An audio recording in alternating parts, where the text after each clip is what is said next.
యాకోబు వంచకుడుగా కనపడడం కాదు, వంచకుడే, అందులో సందేహం లేదు. అతని తల్లి చెప్పింది, నా కుమారుడా, ఆ శాపము నా మీదికి వచ్చునుగాక.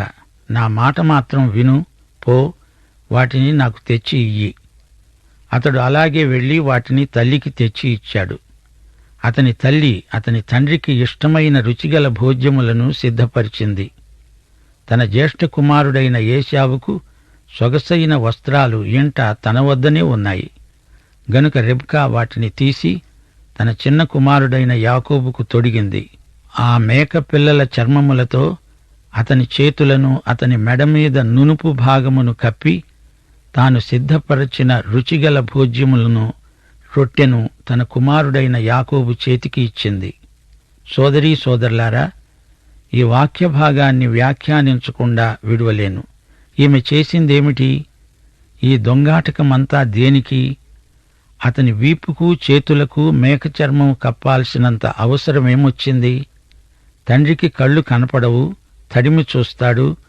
వచ్చినవాడు ఏశావు అని అతడు అనుకోవాలి. ఏశావు దుస్తులు అతనికి తొడిగించింది. ఇస్సాకు చూడలేడు గాని స్పృశించగలడు, వాసన చూడగలడు. అందుకే ఈ ప్రయాస అంతా. యాకోబు తన తండ్రి వద్దకు వచ్చి, నా తండ్రి అని పిలువగా అతడు, ఏమి నా కుమారుడా, నీవు ఎవరు అని అడిగాడు. అందుకు యాకోబు అన్నాడు, నేను ఏశావు అనే నీ జ్యేష్ఠ కుమారుడను. నీవు నాకు చెప్పిన ప్రకారం చేశాను.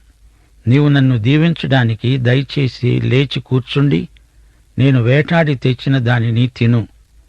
అప్పుడు ఇస్సాకు అన్నాడు, నా కుమారుడా, ఇంత శీఘ్రంగా అది నీకు ఎలా దొరికింది?